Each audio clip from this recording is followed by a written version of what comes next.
बहुत बहुत स्वागत है आप सभी का आपके अपने YouTube channel Shukla study point में। मैं शिवम शुक्ला आप सभी दोस्तों का हार्दिक स्वागत करता हूं। आज के वीडियो के माध्यम से हम लोग चर्चा करेंगे महासंग्राम रिवीजन क्लास के बारे में। 2024 और 25 की परीक्षाओं के लिए बहुत ही महत्वपूर्ण होगा ये लेक्चर। हिंदी अनुवाद का ये महासंग्राम वीडियो है, मॉडल पेपर है। बीए फोर्थ सेमेस्टर में आपको हिंदी साहित्य में हिंदी अनुवाद पढ़ना पड़ता है। बहुत सारे बच्चे कंफ्यूज होते हैं कि सर जी हमको फोर्थ सेमेस्टर में हिंदी पढ़ना है कि हिंदी अनुवाद पढ़ना है। तो देखिए, हिंदी आपका सब्जेक्ट है और हिंदी अनुवाद आपके पेपर का नाम है। ठीक है, ये बात ध्यान रखें। जैसे आप पहले सेमेस्टर में जब आप एडमिशन लेते हैं तो आपको हिंदी काव्य पढ़ना पड़ता है। सेकंड सेमेस्टर में कार्यालय हिंदी और कंप्यूटर पढ़ना पड़ता है। थर्ड सेमेस्टर में आप हिंदी में एक प्रकार से हिंदी गद्य पढ़ते हैं। अब आप फोर्थ सेमेस्टर में पहुंचते हैं तो हिंदी अनुवाद पढ़ना पड़ता है। फिफ्थ सेमेस्टर में आप पहुंचेंगे तो आपको साहित्य शास्त्र और आलोचना के बारे में जानना होगा। ठीक है, दो दो पेपर आपको पढ़ने होंगे। सिक्स सेमेस्टर में आप पहुंचेंगे तो आपको लोक साहित्य के बारे में जानना होगा। ठीक है, भाषा विज्ञान के बारे में पढ़ना पड़ेगा। तो यही सब आपको पूरा का पूरा एक जो 6 सेमेस्टर में आपको हिंदी पढ़ना है, इस तरीके से कैटेगराइज किया गया। क्योंकि हिंदी कोई छोटी विषय वस्तु तो है नहीं, बड़ी विषय वस्तु है। तो हिंदी अनुवाद से बनने वाले लगभग 200 से अधिक ऑब्जेक्टिव टाइप के प्रश्नों के बारे में आज की वीडियो के माध्यम से मैं चर्चा करने वाला हूं। 100% आपको बता दूं कि यहां से बाहर कुछ आपके आने वाला है नहीं। तो आप इस वीडियो को अंत तक देखिएगा। यहाँ पर मेरा प्रयास होगा कि आपको बहुत ही तेज गति से रफ्तार के साथ आपको बताने का प्रयास किया जाए। तो यानी कम समय में बहुत ज़्यादा क्वेश्चंस आप यहाँ पर देख पाएंगे। रिवीजन क्लास के रूप में आप इसको ले सकते हैं। ठीक है, आइए जानने का प्रयास करते हैं। पहला प्रश्न आपकी स्क्रीन पर आ चुका। द्विभाषिक अनुवाद के लिए आवश्यक सॉफ्टवेयर प्रणाली है, बताएं। फटाफट से आप लोग बताने का प्रयास करेंगे। इसका राइट आंसर क्या हो जाएगा भाई, सभी लोग बताइएगा। द्विभाषिक अनुवाद के लिए आवश्यक सॉफ्टवेयर प्रणाली कौन सी है इनमें से? तो द्विभाषिक अनुवाद के लिए आवश्यक सॉफ्टवेयर प्रणाली जो है एटलस 1 एटलस 2 ये दोनों हैं। पिवट भी है, medium pack, micro pack, tops, ये सभी जो हैं ये द्विभाषिक अनुवाद के लिए आवश्यक सॉफ्टवेयर प्रणाली हैं। ऑप्शन नंबर डी लगा देंगे, उपरोक्त तो सभी। अगला प्रश्न, मशीनी अनुवाद में वास्तविक शुद्धता की कितनी संभावना होती है? द्विभाषिक अनुवाद मतलब प्रश्न क्या है, मशीनी अनुवाद में, मशीनी अनुवाद मतलब जब आप कंप्यूटर से अनुवाद करते हैं या मशीन के माध्यम से अनुवाद करते हैं उसको मशीनी अनुवाद बोलते हैं। तो मशीनी अनुवाद में वास्तविक शुद्धता की कितनी संभावना है? तो 70 से 90% शुद्धता एक प्रकार से हो सकती है। ऑप्शन नंबर सा, बाकी उसमें त्रुटियां रहती हैं मशीनी अनुवाद में। अगला प्रश्न, निम्नलिखित में से कौन से गुण अनुवाद में होने चाहिए? अनुवाद में कौन से गुण होने चाहिए? देखिए, सृजनात्मक प्रतिभा एक अनुवाद में होनी चाहिए अनुवादक में। स्रोत भाषा और लक्ष्य भाषा की जानकारी का अनुवादक को होनी चाहिए। इसके अलावा व्यापक जीवन अनुभव एवं शैली का ज्ञान भी एक अनुवादक के पास होना चाहिए। यानी एक अनुवादक तभी आप बन पाएंगे या एक अच्छे अनुवादक के रूप में तभी आप जाने जाएंगे जब आपके अंदर सृजनात्मक प्रतिभा होगी। स्रोत भाषा और लक्ष्य भाषा के बारे में आप जानकारी लेंगे। स्रोत भाषा मतलब होता है जिस भाषा का अनुवाद करना है, लक्ष्य भाषा मतलब होता है जिस भाषा में अनुवाद करना है। तो इन दोनों भाषाओं की जानकारी, जैसे आपको हिंदी से अंग्रेजी में अनुवाद करना है तो हिंदी आपकी स्रोत भाषा होगी, अंग्रेजी आपकी लक्ष्य भाषा होगी। अगर अंग्रेजी से हिंदी में करना है तो वहाँ पर अंग्रेजी स्रोत भाषा हो जाएगी और हिंदी लक्ष्य भाषा हो जाएगी। तो इन दोनों भाषाओं के बारे में आपको जानकारी होनी चाहिए। व्यापक जीवन अनुभव और शैली का ज्ञान होना चाहिए अनुवाद की। तो ऑप्शन नंबर डी उपरोक्त सभी का। अगला प्रश्न, निम्नलिखित में से कौन सी अपेक्षाएं अनुवादकों से नहीं की जानी चाहिए? बताएं, कौन सी अपेक्षाएं अनुवादकों से नहीं करनी चाहिए? देखिए, विश्वसनीय अनुवाद, अभिव्यक्ति पर पूर्ण नियंत्रण और विषय अनुरूप भाषा विज्ञान। तो एक प्रकार या उपयुक्त सारे दायित्व अनुवादकों के हैं। तो बिल्कुल यहाँ पर क्या नहीं की जानी चाहिए, गलत दिया गया है यहाँ पर, मतलब प्रश्न में ये दिया गया, लेकिन ऑप्शन जो इसका डी है, उपयुक्त सारे दायित्व अनुवादकों के ही हैं। मतलब विषय अनुरूप भाषा विज्ञान, विश्वसनीय अनुवाद और अभिव्यक्ति पर पूर्ण नियंत्रण, ये सभी अनुवादकों से अपेक्षाएं की जाती हैं। तो यानी इसका डी करेक्ट आंसर होगा, उपयुक्त सारे दायित्व अनुवादकों के ही हैं। ठीक है, यानी अनुवादकों के दायित्व इनमें से ऐसा कोई नहीं है कि जो अनुवादकों का दायित्व ना हो, यानी तीनों दायित्व हैं। अगला प्रश्न है, अनुवादक स्वरीति से तो चल सकता है, मतलब कि तो नहीं चल सकता है, बल्कि वह स्व में शून्य होने की प्रक्रिया के लिए आवश्यक होगी। बताएं, अनुवादक स्वरीति से तो चल नहीं सकता बल्कि स्व से शून्य होने की प्रक्रिया उसके लिए आवश्यक होगी। यह कथन किस विद्वान ने कहा था? तो जैनेन्द्र ने कहा था। इसको सी ऑप्शन करेक्ट आंसर होगा। अगला प्रश्न, एक भाषा की ध्वनि व्यवस्था के दृश्य प्रतीकों को किसी अन्य भाषा की ध्वनि व्यवस्था के दृश्य प्रतीकों के माध्यम से व्यक्त करने को क्या कहते हैं? तो इसी को बोलते हैं लिपि अंतरण। लिपि माने होता है लिखने की एक प्रकार से जो प्रतीक व्यवस्था होती है। जैसे मान लेते हैं हमने लिखा आ, तो ये आ हमने इसमें ऐसे लिखा। अब यही आ जो है ये प्रतीक है, ये आ किसका प्रतीक है? हिंदी के ध्वनि आ का प्रतीक है ये। बड़ा आ का मतलब छोटी ई का प्रतीक ये है, ठीक है, छोटा ऊ का प्रतीक ये है। अब अंग्रेजी में देखेंगे तो रोमन, ये आपकी देवनागरी लिपि के हैं, ठीक है। अब प्रतीक व्यवस्था, अब जो है रोमन लिपि की प्रतीक व्यवस्था में आप देखेंगे तो इसी आ को ए बोलते हैं, ठीक है, ई को ई बोलते हैं, इस तरीके से लिखते हैं, ऊ को यू में लिखते हैं, तो इस तरीके से ये देखें। तो ये आपको थोड़ा सा ध्यान देना होगा। तो अलग अलग लिपियों में अलग अलग प्रतीक व्यवस्था होती ध्वनियों के एक प्रकार से लिखने के लिए। तो एक भाषा की ध्वनि व्यवस्था के जो दृश्य प्रतीक होते हैं उनको किसी अन्य भाषा के ध्वनि व्यवस्था के जो दृश्य प्रतीक होते हैं उनके माध्यम से व्यक्त करने को लिपि यंत्रण कहते हैं। ए ऑप्शन करेक्ट आंसर होगा। लिपि यंत्रण की इंडो जर्मन पद्धति किसने विकसित करी? तो लिपि यंत्रण की इंडो जर्मन पद्धति का विकास किसने किया भैया? फटाफट से आप लोग बताने का प्रयास करेंगे, बताइएगा। इंडो जर्मन पद्धति का विकास सर विलियम जोन्स के द्वारा किया गया। ऑप्शन नंबर बा करेक्ट आंसर होगा। अगला प्रश्न, संस्कृत ग्रंथों का तमिल में लिपियांतरण करने के लिए प्रारंभ में किस लिपि का प्रयोग किया गया था? तो संस्कृत ग्रंथों का तमिल में लिपियांतरण करने के लिए शुरुआत में एक प्रकार से किस लिपि का प्रयोग किया गया था? तो ग्रंथ लिपि का प्रयोग किया गया था। ऑप्शन नंबर इसका डी करेक्ट आंसर होगा। अगला प्रश्न, निम्नलिखित में से कौन लिपियांतरण का प्रकार है? देखिए मार्फोलॉजी यानी शब्दात्मक, ध्वन्यात्मक और मिश्रित, ये तीनों प्रकार के लिपियांतरण होते हैं। डी ऑप्शन उपयुक्त तो सभी। अगला प्रश्न, प्रत्यक्ष अनुवाद प्रत्यक्ष अनुवाद पद्धति की अवस्था है। प्रत्यक्ष अनुवाद पद्धति की अवस्था क्या है? व्युत्पादन, विश्लेषण और अंतरण, ये सभी। Option number D correct answer होगा, उपयुक्त तो सभी। आगे देखेंगे, अगला प्रश्न आपकी स्क्रीन पर आ चुका है, फटाफट से आप लोग देखने का प्रयास करेंगे। बिग कैट का सही अनुवाद क्या होगा, बताएं। फटाफट से आप लोग बताने का प्रयास करेंगे। बढ़िया प्रश्न आपकी स्क्रीन पर आ चुका है, बताइएगा भाई।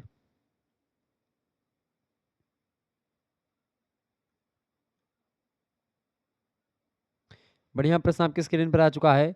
बिग कैट का हिंदी में अनुवाद क्या होगा? बड़ी बिल्ली, छोटी बिल्ली, या बाघ, तेंदुआ और जो है बिल्ली जाती है कि जो वन्य प्रजाति हैं वो सब। तो इसका करेक्ट आंसर क्या हो जाएगा? बाघ, तेंदुआ जैसी बिल्ली की अन्य जो प्रजातियां हैं वो सब। ऑप्शन नंबर इसका सी करेक्ट आंसर हो जाएगा। ठीक है, आगे बढ़ते हैं और भी चीज़ों को जानने का प्रयास करते हैं।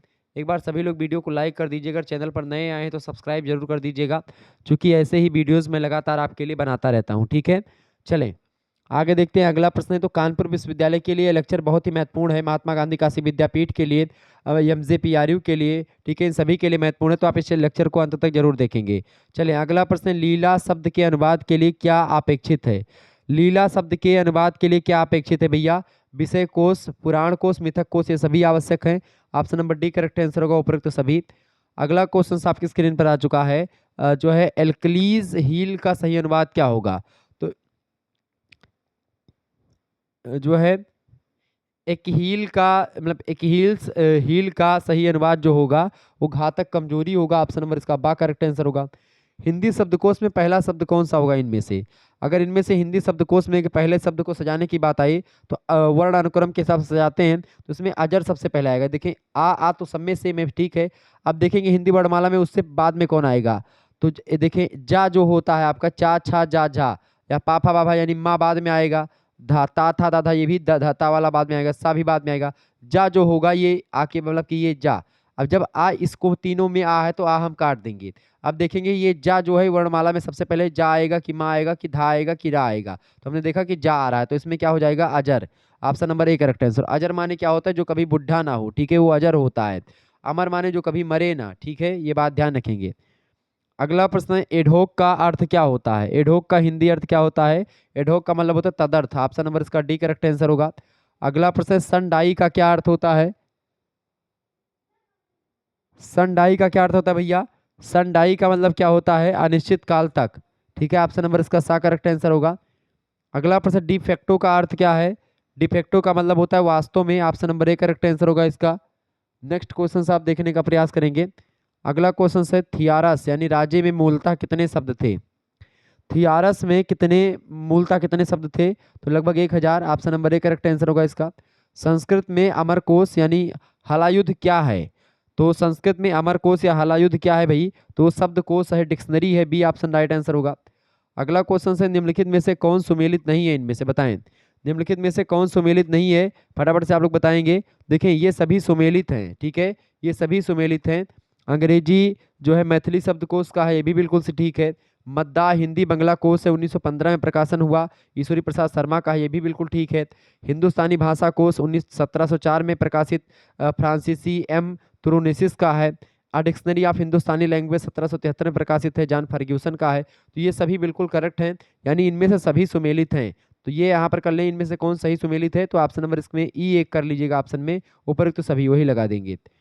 अगला प्रश्न, निम्नलिखित में से कौन सुमेलित है भाई, इनमें से कौन सुमेलित है। देखिए हिंदी मुहावरे जो है इसका हिंदी मुहावरे नाम से जो लिखा है डिक्शनरी, वो राम दाहिन मिश्र ने लिखा है, 1923 में प्रकाशन हुआ इस पुस्तक का। मसला नामा जायसी की रचना है। इसके अलावा आ डिक्शनरी ऑफ हिंदुस्तान प्रोवर्ब्स 1984 की रचना है, इसको फैलन ने लिखा था। तो ये भी बिल्कुल ठीक है, डी ऑप्शन लगा देंगे उपरोक्त तो सभी। तो ये सब प्रश्न आपकी परीक्षा में अलग से भी पूछे जा सकते हैं कि हिंदी मुहावरे 1923 को किसने लिखा है, तो आप बताएंगे राम दाहिन मिश्र ने लिखा। आपसे पूछेगा मसलानामा के लेखक, तो आप बताएंगे जायसी। आपसे पूछेगा डिक्शनरी ऑफ हिंदुस्तान प्रोवर्ब्स किसने लिखा है, तो आप बताएंगे फैलन महोदय ने। कब प्रकाशन हुआ, 1984 में। तो आप इन प्रश्नों को थोड़ा सा ध्यान से देखते हुए चलेंगे, ठीक है। ओके, चलिए आगे बढ़ते हैं और भी चीजों को जानने का प्रयास करते हैं। अगला प्रश्न आपके स्क्रीन पर आ चुका है भाई, फटाफट से देखेंगे। साहित्य अनुवाद को कहा गया है, साहित्य अनुवाद को क्या कहा गया है भैया, फटाफट से आप लोग बताने का प्रयास करेंगे। साहित्य अनुवाद को क्या कहा गया है, पुनर्सृजन या फिर पुनर्रचना या फिर जो है अनुसृजन या साहित्यिक पुनर्जीवन या फिर उपयुक्त तो सभी। करेक्ट आंसर इसका क्या हो जाएगा, सभी लोग बताने का प्रयास करेंगे। प्रश्न क्या पूछा गया है, प्रश्न बहुत ही महत्वपूर्ण है आपसे जो पूछा गया है। प्रश्न है कि साहित्य अनुवाद जो होता है, साहित्य अनुवाद को कहा जाता है, क्या कहा जाता है साहित्य अनुवाद को, बताएं। साहित्य अनुवाद को कहा जाता है पुनर्सृजन, दोबारा से सृजन करना, या मतलब कि अनुसृजन करना, या फिर जो है साहित्यिक पुनर्जीवन करना, या पुनर्रचना करना। सभी लोग बताने का प्रयास करेंगे, इसका करेक्ट आंसर क्या हो जाएगा। फटाफट से आप लोग बताने का प्रयास करेंगे, इसका राइट आंसर क्या हो जाएगा। बहुत ही महत्वपूर्ण प्रश्न है आपकी परीक्षा के लिए ये, ठीक है। बताने का प्रयास करेंगे सभी लोग, चलिए। तो साहित्य अनुवाद को कहा जाता है बिल्कुल डी, ये सभी कहा जाता है, डी ऑप्शन इसका करेक्ट आंसर होगा। अगला प्रश्न, किस अनुवाद ने किस विद्वान ने अनुवाद को स्रोत भाषा से लक्ष्य भाषा के अर्थ का अंतरण या जो है स्थानपत्ति कहा, बताएं।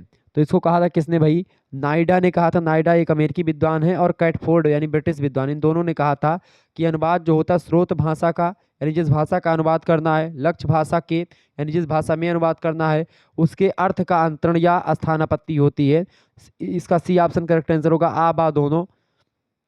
अगला प्रश्न, रूसी विद्वान लोटमैन ने अनुवाद प्रक्रिया में अर्थ ग्रहण करने हेतु 4 दृष्टि का उल्लेख किया है। वो 4 दृष्टि कौन सी हैं, तो भाषा परक और विषय परक दृष्टि, संरचना परक दृष्टि और साहित्यतर दृष्टि। ये चारों हैं आपका, एक तो भाषा परक दृष्टि, एक विषय परक, एक संरचना परक और एक साहित्यतर, ठीक है। डी ऑप्शन इसका होगा उपयुक्त सभी। अगला प्रश्न, रामचरितमानस का काव्यात्मक अनुवाद किया गया। रामचरितमानस का काव्यात्मक अनुवाद किसने किया, रामविलास शर्मा जी ने किया, डी ऑप्शन करेक्ट आंसर होगा। अगला क्वेश्चन आपके स्क्रीन पर आ चुका है। लेफियर ने काव्य अनुवाद को संश्लिष्ट मानते हुए इसके विभिन्न पक्षों के आधार पर 7 अनुवाद बताए हैं, वो कौन से हैं। तो लेफियर महोदय ने काव्य अनुवाद को संश्लिष्ट मानते हुए इसके विभिन्न पक्षों के आधार को 7 अनुवाद बताए हैं, उसके आधार पर 7 अनुवाद होते हैं। तो कौन कौन से हैं वो, पहला आपका जो है स्वनिमिक अनुवाद, दूसरा है शाब्दिक अनुवाद, तीसरा है छांदिक अनुवाद, चौथा है गद्यानुवाद, पांचवा है लय परक अनुवाद, और छठा है आपका मुक्त छंद परक अनुवाद, और सातवां है पुनर्व्याख्यात्मक अनुवाद। तो ये सातों इन्होंने बताए थे लेफियर ने। ऑप्शन नंबर इसका डी करेक्ट आंसर होगा, उपरोक्त तो सभी। तो राइट आंसर लगा देंगे उपरोक्त तो सभी, डी ऑप्शन। एक चीज़ और आपको बताना मैं जो है चाह रहा हूँ कि अगर आपको और भी वीडियोस देखनी है या को करिकुलर कोर्स की तैयारी करनी है आपकी परीक्षाओं के लिए, को करिकुलर कोर्स की तैयारी के लिए आपका चैनल बना दिया गया है को करिकुलर मास्टर। आप इस चैनल को देखेंगे, इस चैनल पर को करिकुलर परीक्षाओं से रिलेटेड बहुत सारी वीडियोस आपको मिलेंगी। आप चाहे 4th सेमेस्टर में आपको फिजिकल एजुकेशन एंड योगा पढ़ना है तो आप इस चैनल को सब्सक्राइब कर लीजिएगा, यहाँ पर बहुत सारी वीडियोज़ आपको मिल जाएंगी, ठीक है। आगे बढ़ते हैं। अगला प्रश्न है, उमर खय्याम की रुबाइयों का हिंदी में अनुवाद किया था किसने। उमर खय्याम की जो रुबाइयाँ हैं इनका हिंदी में जो अनुवाद किया था किसने किया था, मैथिली शरण गुप्त, बच्चन, रघुवंश लाल गुप्त और केशव प्रसाद पाठक, इन सभी ने किया था। ऑप्शन नंबर डी उपयुक्त सभी। अगला क्वेश्चन है, poetry is what is lost in a translation, किसका कथन है। Poetry is what is lost in a translation, ये कथन है रॉबर्ट फ्रॉस्ट का। Option number B correct answer होगा इसका। अगला प्रश्न, त्यागपत्र जो जैनेन्द्र कुमार का एक रचना है, ठीक है, त्यागपत्र उपन्यास है जैनेन्द्र कुमार का, अंग्रेजी अनुवाद द रेजिग्नेशन नाम से किसने किया? तो द रेजिग्नेशन नाम से इनके उसका अनुवाद क्या था? आज्ञे ने। ऑप्शन नंबर सा करेक्ट आंसर होगा इसका। अगला प्रश्न, ट्रांसलेशन एज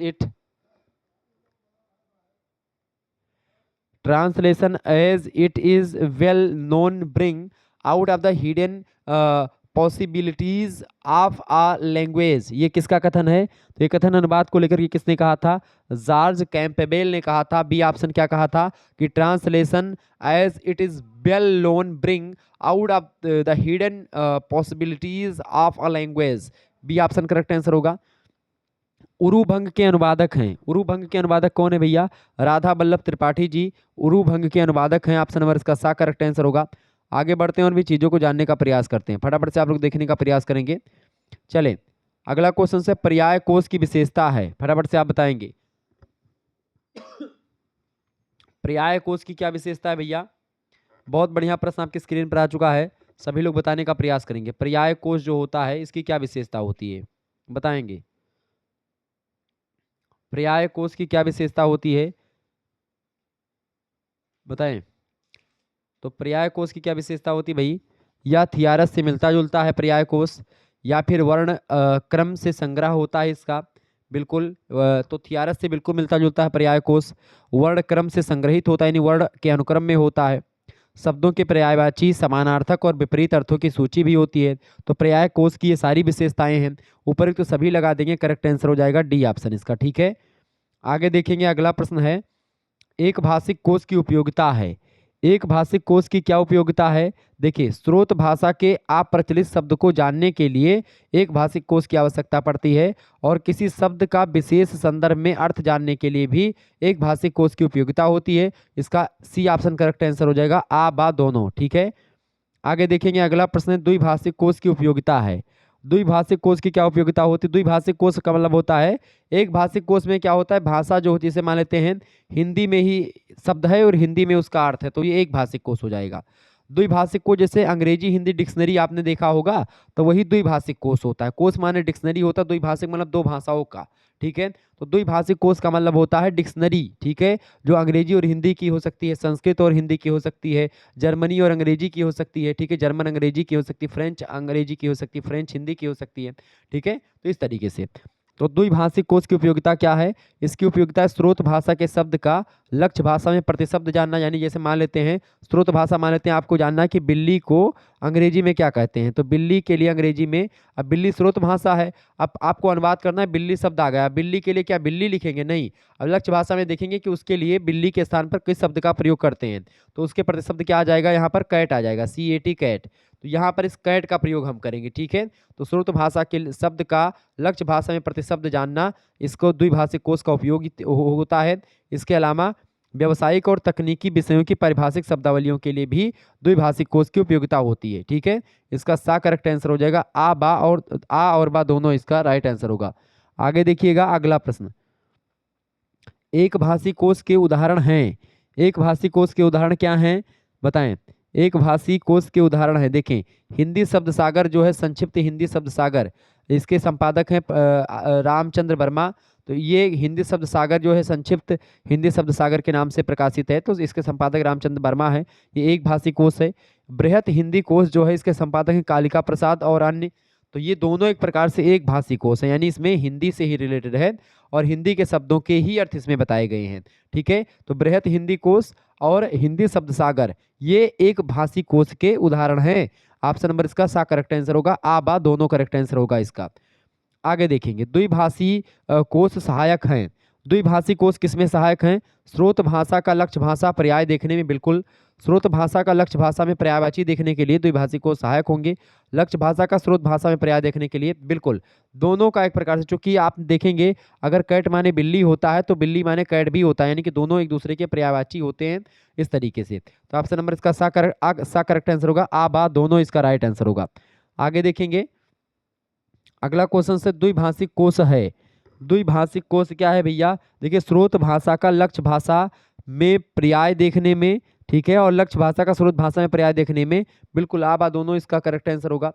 अगला क्वेश्चन आपकी स्क्रीन पर आ चुका है, उपभाषा कोश से क्या संबंध होता है? उपभाषा कोश, उपभाषा कोश जो होता है, जैसे मान लेते हैं कि हिंदी की जो बोलियां हैं, जैसे बिहारी हिंदी की बोली, अब बिहारी हिंदी जो है वो एक उपभाषा है हिंदी की। हिंदी की पांच उपभाषा हिंदी की, कौन कौन सी? बिहारी हिंदी पहली, दूसरी पूर्वी हिंदी, तीसरी पश्चिमी हिंदी, चौथी आपकी पहाड़ी हिंदी और पांचवी आपकी राजस्थानी हिंदी। ये पांच उपभाषाएं हैं और इन पांच उपभाषाओं की अलग अलग बोलियां, जैसे कि पूर्वी हिंदी की 3 बोली है, अवधी, बघेली, छत्तीसगढ़ी। बिहारी हिंदी की भी 3 बोलियां हैं, जो है मगही, मैथिली और भोजपुरी। ऐसे ही राजस्थानी हिंदी में आप देखते हैं 4 बोलियां हैं, ठीक है, पूर्वी, पश्चिमी और उत्तरी दक्षिणी राजस्थानी, यानी जिसको मारवाड़ी, मेवाती, मालवी और हड़ौती ये सब बोलते हैं, ठीक है। ऐसे ही पश्चिमी हिंदी में जैसे आपकी बांगरू हो गई, ठीक है, और इसमें खड़ी बोली हो गई, ब्रज भाषा हो गई, कन्नौजी हो गई, ठीक है, हरियाणवी हो गई, ये सब आपकी पश्चिमी हिंदी की 5 बोलियां हैं।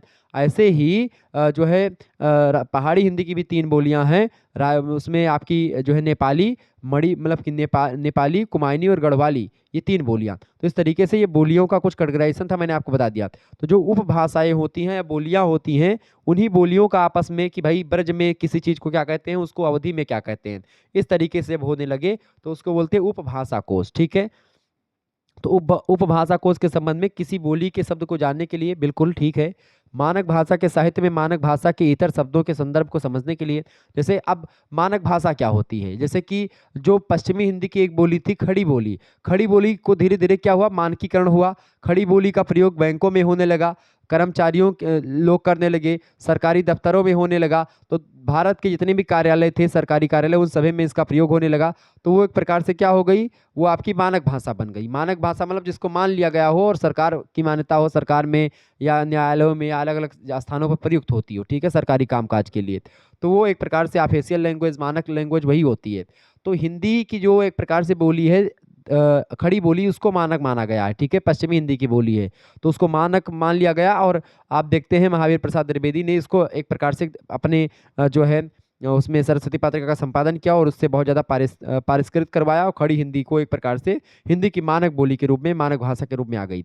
तो उसको समझने के लिए आंचलिक कथा साहित्य को समझ, आंचलिक माने होता है गांव गिराव के जो साहित्य होते हैं उनके बारे में, ठीक है, गवई कथा जो है उसको समझने के लिए, तो इन सभी के लिए इसका डी ऑप्शन करेक्ट आंसर हो जाएगा, डी ऑप्शन। जैसे गांव से रिलेटेड जो कथा कहानी होती है उनको आंचलिक कथाकार, आंचलिक कहानीकार आप लोगों ने नाम सुना होगा, मैंने 3rd सेमेस्टर में आपको पढ़ाया होगा आंचलिक कथाकार के बारे में। जैसे कि फणीश्वरनाथ रेणु हिंदी के आंचलिक कथाकार हैं, आंचलिक कहानीकार हैं, ठीक है, जैसे उन्होंने बिहार पर बहुत ज्यादा कविताएं लिखी, बिहार के गाँव में। अगला प्रश्न, अपभाषा कोश के संबंध में सत्य है, अपभाषा कोश, उपभाषा होगा, आप यहीं पर गलत दिखा है। उपभाषा कोश में संबंध में क्या सत्य है? देखिए, भाषा मानक भाषा से इतर बोलचाल के शब्दों को समझने में बिल्कुल ठीक है। खुंदक, ठुल्ला आदि ऐसे ही शब्दों को समझने के लिए कई बार मानक शब्दों के निहितार्थ को समझने में भी आप उपभाषा कोश का संबंध होता है। तो ऑप्शन नंबर इसका डी लगा देंगे, उपरोक्त सभी सत्य है। अगला प्रश्न, उपभाषा कोश के अनुसार सही निहितार्थ होगा, उपभाषा कोश के अनुसार सही निहितार्थ क्या होगा? जैसे इसमें देखेंगे, इसमें आपका पिकल्ड दिया है, पिकल्ड माने होता है अचार डाला हुआ, ठीक है, शब्दार्थ है ये। अब इसका एक मतलब, इसका जो है शब्द का अर्थ होता है, पिकल्ड माने होता है अचार डाला हुआ, ठीक है, यानी अचार जो डाला साज लिया गया हो, अचार मसाला वसाला रख करके बढ़िया एकदम से, सहित आम तो धनिया मिर्चा कूट करके बढ़िया बन जाए, तो वो होता है पिकल। तो पिकल्ड माने होता है अचार डाला हुआ, ठीक है, इसका शब्दार्थ हुआ। लेकिन इसका निहित अर्थ क्या होगा कि इसमें निहित क्या है पिकल्ड में, इसमें नशे में धुत होना इसका एक अर्थ, मतलब इसका निहित अर्थ होता है। ऐसे ही जो है किक द बकेट, यानी बाल्टी को लात मारना, इसका मतलब होता है किक द बकेट, लेकिन इसका निहितार्थ होता है मर जाना, ठीक है। ऐसे ही बी अ ब्यूटी, यानी सुंदर व्यक्ति होना, इसका शब्द का अर्थ होगा, यानी बी या ब्यूटी का मतलब इसका शब्द का अर्थ क्या होगा, सुंदर व्यक्ति होना। लेकिन इसका निहित अर्थ क्या होगा, निहित मतलब इसका जो वास्तविक अर्थ है वो होगा फूहड़, फूहड़ और अविश्वसनीय, ठीक है। तो इस तरीके से इसका ये सब होता है। ऑप्शन नंबर इसका डी लगा देंगे ऊपर, तो सभी इसका राइट आंसर होगा। आगे देखेंगे, अगला प्रश्न आपके स्क्रीन पर आ चुका है, अनुवाद विज्ञान के विकास में सहायक वैज्ञानिक वारेन वीवर किस देश से संबंधित थे, बताएं। फटाफट से आप लोग बताने का प्रयास करेंगे, इसका करेक्ट आंसर क्या हो जाएगा। तो अनुवाद विज्ञान के विकास में सहायक वैज्ञानिक वारेन वीवर जो थे, ये अमेरिका से थे। ऑप्शन नंबर इसका सा करेक्ट आंसर होगा। अगला क्वेश्चन आपकी स्क्रीन पर आ चुका है। Professor R.M. सिन्हा का संबंध कहाँ स्थित भारतीय प्रौद्योगिकी संस्थान से है? IIT से है। तो इनका संबंध जो है कानपुर विश्वविद्यालय से, मतलब कानपुर जो है से रहा है, कानपुर IIT, ठीक है। कानपुर में IIT है, कल्याणपुर में, तो वहीं से संबंध रहा इनका। अगला प्रश्न, साहित्य, संस्कृत साहित्य में अनुवाद से मिलती जुलती परंपरा रही है, बताएं। संस्कृत साहित्य में अनुवाद से मिलती जुलती परंपरा जो रही है उसको टीका भी बोलते हैं, भाष्य और कसिका, ये सब अनुवाद से मिलती जुलती परंपरा रही है संस्कृत में। टीका, भाष्य, कसिका, ये सब अनुवाद के ही एक प्रकार से टाइप होते हैं। ऑप्शन नंबर इसका डी करेक्ट आंसर होगा। अगला क्वेश्चन आप देखेंगे। अगला प्रश्न, जिस मूल भाषा से अनुवाद किया जाता है उसे क्या कहते हैं, बताएं। जिस मूल भाषा से अनुवाद किया जाता है उसे क्या कहते हैं? उसे स्रोत भाषा कहते हैं। जिस भाषा में अनुवाद किया जाता है उसको लक्ष्य भाषा कहते हैं। अगला प्रश्न, मशीनी अनुवाद का दूसरा नाम क्या है? मशीनी अनुवाद का दूसरा नाम है मानव आश्रित मशीनी अनुवाद और कंप्यूटर आश्रित मानव अनुवाद। ये दोनों एक प्रकार से मशीनी अनुवाद के दूसरे नाम आप कह सकते हैं। सी ऑप्शन इसका राइट आंसर हो जाएगा। आगे बढ़िएगा। अनुवाद प्रक्रिया के 6 सोपान किस विद्वान ने बताए हैं? तो अनुवाद प्रक्रिया के 6 सोपान होते हैं, इसको बाथगेट महोदय ने बताया है। ऑप्शन नंबर इसका बा करेक्ट आंसर होगा। अगला प्रश्न, सन 1976 ईस्वी में प्रत्यक्ष विधि से अनुवाद की एक परिष्कृत संरचना सामने आई, इसका नाम है, बताएं। फटाफट से आप लोग बताने का प्रयास करेंगे। 1976 में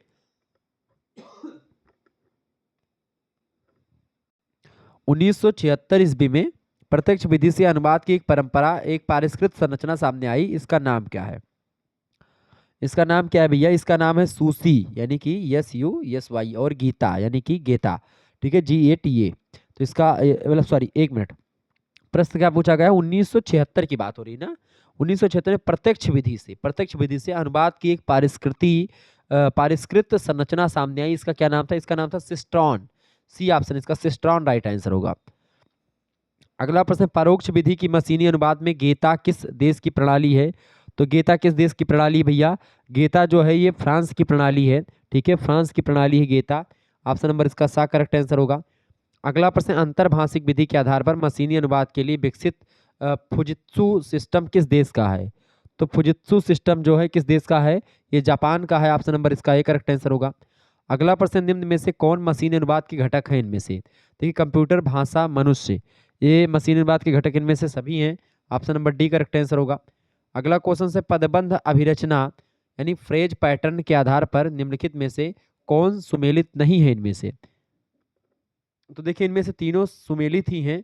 जैसे एलिजा जो है मनोविश्लेषक के रूप में है, बिल्कुल। स्टूडेंट, मानव भाषा को दी गई सरल बीजगणितीय समस्याओं को हल करना स्टूडेंट का काम है, मतलब स्टूडेंट। इसके अलावा पैरी मनोरोग चिकित्सक की भूमिका, तो पैरी मनोरोग चिकित्सक की भूमिका, बिल्कुल, ये तीनों सही सुमेलित हैं। डी ऑप्शन इसका राइट आंसर होगा, उपयुक्त सभी। आगे देखेंगे, अगला क्वेश्चन आपकी स्क्रीन पर आ चुका है। सुमित्रा नंदन पंत के द्वारा अनुवादित मतलब अनुदित मुहावरे हैं। सुमित्रा नंदन पंत जी हिंदी के बड़े विद्वान आदमी हैं। आपको बता दूं, सुमित्रा नंदन पंत को प्रकृति का सुकुमार कवि भी कहा जाता है। ये छायावाद से संबंधित थे हिंदी के।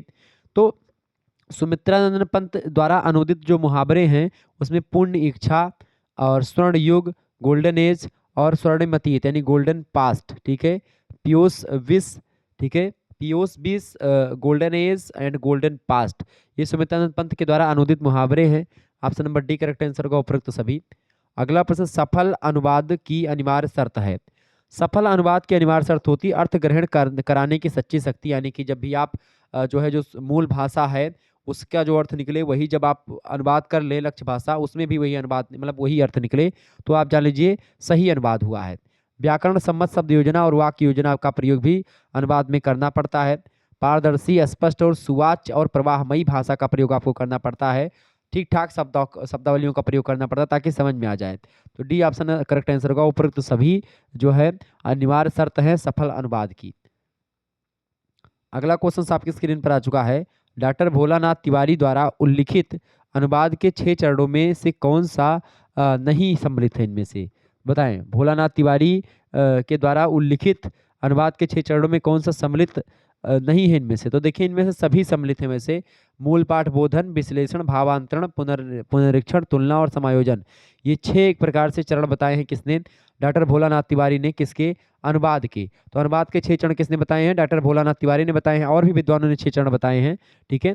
तो उसमें मूल पाठन बोधन, यानी पहले आप जो मूल पाठ है उसका पहले जानकारी लें, उसको पढ़ें, उसके बाद में उसका विश्लेषण करें, फिर उसके भावों का अंतरण करें दूसरी भाषा में, फिर भाव का अंतरण करने यानी ट्रांसलेशन करने के बाद में उसका पुनरीक्षण करें, उसको चेक कर लें कि सही है कि गलत है, फिर तुलना कर लें वो एक दूसरे के, यानी जिसका अर्थ मूल भाषा का जो अर्थ है वही स्रोत भाषा मतलब कि वही लक्ष्य भाषा का अर्थ निकल रहा है कि नहीं निकल रहा है, तुलना करें। उसके बाद में फिर समायोजन कर लें, ठीक है, जो कुछ कमी रह रही है उसको एक प्रकार से तालमेल सही तरीके से बैठा लें। तो इस प्रकार से ये 6 चरण होते हैं अनुवाद के, भोलानाथ तिवारी ने कहा। तो ये इसमें करेक्ट आंसर क्या हो जाएगा, उपरोक्त तो सभी सम्मिलित हैं, ऑप्शन नंबर इसका सी राइट आंसर होगा। अगला प्रश्न है, कासा ग्रांदे के अनुसार अनुवाद का कौन सा भेद निम्नलिखित है, बताएं। कासा ग्रांदे के अनुसार अनुवाद का कौन सा भेद इनमें से है, तो संस्कृति परक भेद और सौंदर्य परक तथ्य परक, ये तीनों भेद उन्हीं के हैं अनुवाद के, ऑप्शन नंबर इसका डी करेक्ट आंसर होगा। अगला प्रश्न, यस्से ऑन क्रिटिसिज्म का समालोचना आदर्श नाम से अनुवाद किसने किया, तो यस्से ऑन क्रिटिसिज्म का समालोचना आदर्श नाम से अनुवाद किया था पंडित जगन्नाथ दास रत्नाकर ने 1898 ईस्वी में, ऑप्शन नंबर इसका बा करेक्ट आंसर होगा। अगला प्रश्न, शेक्सपियर के सभी नाटकों का हिंदी में अनुवाद किसने किया, तो शेक्सपियर के सभी नाटकों का हिंदी में अनुवाद किया था रांगीय राघव ने, ऑप्शन नंबर इसका सा करेक्ट आंसर होगा। अगला प्रश्न, त्यागपत्र का अंग्रेजी में अनुवाद किसने किया, त्यागपत्र का अंग्रेजी में अनुवाद किया था आज्ञे ने, ऑप्शन नंबर इसका डी करेक्ट आंसर होगा। अगला प्रश्न, द्विभाषीय की भूमिका किस अनुवाद में होती है, दुभाषिया दुभाषीय की भूमिका जो होती है वो आंसू अनुवाद में होती है। आंसू अनुवाद मतलब होता है, जैसे मान लेते हैं एक व्यक्ति अंग्रेजी का, मान लेते हैं अभी कोई अंग्रेज जो है वो आए अयोध्या घूमने के लिए, अब क्या हो कि वहां से अयोध्या से भाई फोन आए हमारे पास, यूनिवर्सिटी के लोगों को भेज दिया था अनुवादक के रूप में।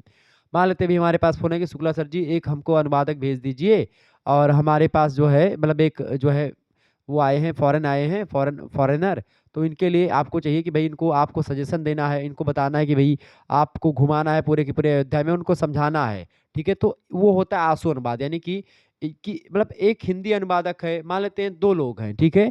अब एक हिंदी अनुवादक है और मतलब एक हिंदी भाषा का क्षेत्र का व्यक्ति है और एक अंग्रेजी भाषा का है, दोनों एक दूसरे की भाषा को बिल्कुल नहीं जान पाते हैं। ऐसी स्थिति में एक तीसरा बंदा जाएगा जो दुभाषिया होगा, जो दोनों भाषाओं को जानता होगा, अंग्रेजी को भी और हिंदी को भी, ठीक है।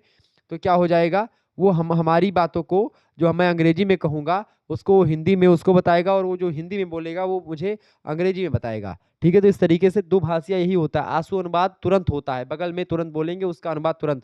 ऐसे कभी कभी आपने न्यूज वगैरह में देखा होगा, अंग्रेजी में बोल रहे हैं और हिंदी में बगल में उसका न्यूज वाले अनुवाद करके बोल रहे होते हैं, ठीक है, तो वो अनुवादक होते हैं। डी ऑप्शन इसका करेक्ट आंसर होगा। अगला प्रश्न, बैराग्य शतक, गीत गोविंद, श्रृंगार शतक और गंगा लहरी का अनुवाद किसने किया, बताएं। बैराग्य शतक, गीत गोविंद, श्रृंगार शतक और गंगा लहरी का अनुवाद किया था महावीर प्रसाद द्विवेदी जी ने, ऑप्शन नंबर इसका बा करेक्ट आंसर होगा। अगला प्रश्न, यदि 2 कृतियों की आत्मा या अंतस्तु एक है, केवल इनके रूप में मामूली अंतर है, तो वह रूपांतरण हुआ, यह किसका कथन है, तो यह कथन कहा था डॉक्टर देवेंद्र कुमार ने, ऑप्शन नंबर इसका ए करेक्ट आंसर होगा। अगला प्रश्न, समाज विज्ञान में कौन सम्मिलित नहीं है, समाज विज्ञान में कौन सम्मिलित नहीं है, ज्योतिष और अंकशास्त्र ये समाज विज्ञान में नहीं आता है।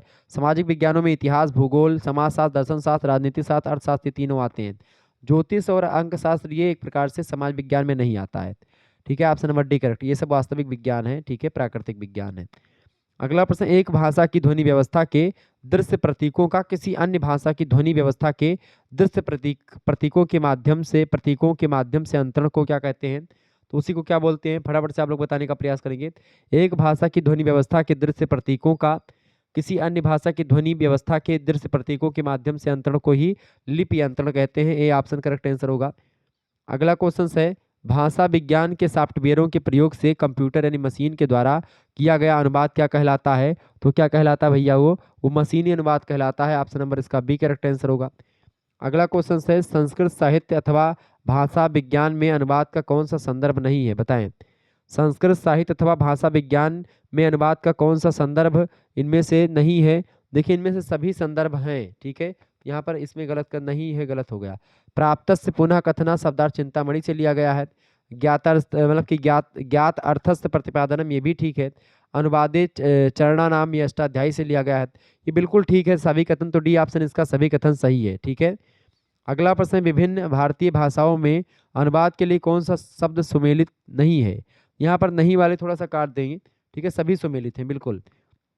तो देखें विभिन्न भारतीय भाषाओं में अनुवाद के लिए कौन सा शब्द सुमेलित नहीं है, तो इनमें से देखें तेलुगु जो है अनुवादर अनुवादम बिल्कुल ठीक है, तेलुगु में अनुवाद को अनुवादर या अनुवादम बोलते हैं, उर्दू में तर्जुमा बोलते हैं और कश्मीरी में तरंजुम बोलते हैं। बिल्कुल, तो ये सभी एक प्रकार से सुमेलित हैं, ऑप्शन नंबर डी लगा देंगे, ऊपर तो सभी सुमेलित हैं। अगला प्रश्न, मशीनी अनुवाद की प्रत्यक्ष क्रिया मतलब प्रत्यक्ष विधि का विकास किस वर्ष हुआ? मशीनी अनुवाद की प्रत्यक्ष विधि का विकास जो है किस वर्ष हुआ भैया? 1964 में हुआ। ऑप्शन नंबर इसका बा करेक्ट आंसर हो जाएगा। ठीक है, जॉर्ज टाउन विश्वविद्यालय के रूसी अमेरिकी मतलब रूसी अंग्रेजी मतलब की अनुवाद हुआ। ठीक है, ये बात आप ध्यान रखेंगे। आगे देखेंगे, अगला प्रश्न है, किस विद्वान ने वध धातु का संबंध अनुवाद से माना है? तो अनुवाद जो शब्द बना है ये वध धातु से बना संस्कृत के, ये भोलानाथ तिवारी जी मानते हैं। ऑप्शन नंबर इसका बा करेक्ट आंसर होगा। अगला प्रश्न है, कौन सा दशक अर्थपरक संरचना मतलब संरचनात्मक मशीनी अनुवाद का काल कहा जाता है? बताएं, कौन सा दशक जो है अर्थपरक संरचनात्मक मशीनी अनुवाद का काल कहा जाता है? तो 1970 का दशक कहा जाता है। बी ऑप्शन करेक्ट आंसर होगा। अगला प्रश्न, अर्ली थिसरीज ऑफ ट्रांसलेशन के लेखक हैं? अर्ली थिसरीज ऑफ ट्रांसलेशन को किसने लिखा है? इसको लिखा है फ्लोरा रास एमॉस ने। डी ऑप्शन राइट आंसर होगा। कब लिखा है? 1920 में। ठीक है, अगला प्रश्न है, अंग्रेजी कन्नड़ मशीनी अनुवाद का विकास किस विश्वविद्यालय में हुआ? तो अंग्रेजी कन्नड़ मशीनी अनुवाद का जो विकास हुआ है वो हैदराबाद यूनिवर्सिटी में हुआ। ऑप्शन नंबर इसका डी करेक्ट आंसर होगा। अगला प्रश्न, अनुवाद की दृष्टि से संस्कृत के प्रमुख ग्रंथ हैं? अनुवाद की दृष्टि से संस्कृत के प्रमुख ग्रंथ में आपका अष्टाध्यायी, शब्द कल्पद्रुम, शब्दार्थ चिंतामणि, ये सब अनुवाद की दृष्टि से संस्कृत के प्रमुख ग्रंथ हैं। Option number D correct answer होगा। आगे देखेंगे, अगला प्रश्न है, विचारों की एक भाषा से दूसरी भाषा में रूपांतरित करना विचारों का, ये क्या कहलाता है? यह कथन मतलब किस विद्वान का है? तो विचारों की एक भाषा से दूसरी भाषा में रूपांतरित करना ही अनुवाद है। ये किसने कहा था? देवेंद्र नाथ शर्मा ने कहा था। बी ऑप्शन करेक्ट आंसर होगा। ये सब प्रश्न आपकी परीक्षा में आया हुआ है, इन प्रश्नों को आप रट लीजिएगा, बहुत ही महत्वपूर्ण प्रश्न है आपकी परीक्षा के लिए। चलिए, अगला प्रश्न है, स्वानिमिक अनुवाद के लिए वांछित है? बताएं, स्वानिमिक अनुवाद के लिए क्या जो है वांछित है? बताएं, तो स्वानिमिक अनुवाद के लिए क्या वांछित है? फटाफट से आप लोग बताने का प्रयास करेंगे, बढ़िया प्रश्न है आपकी परीक्षा के लिए। चलिए, बताने का प्रयास करेंगे, राइट आंसर इसका क्या हो जाएगा भाई? बताएं।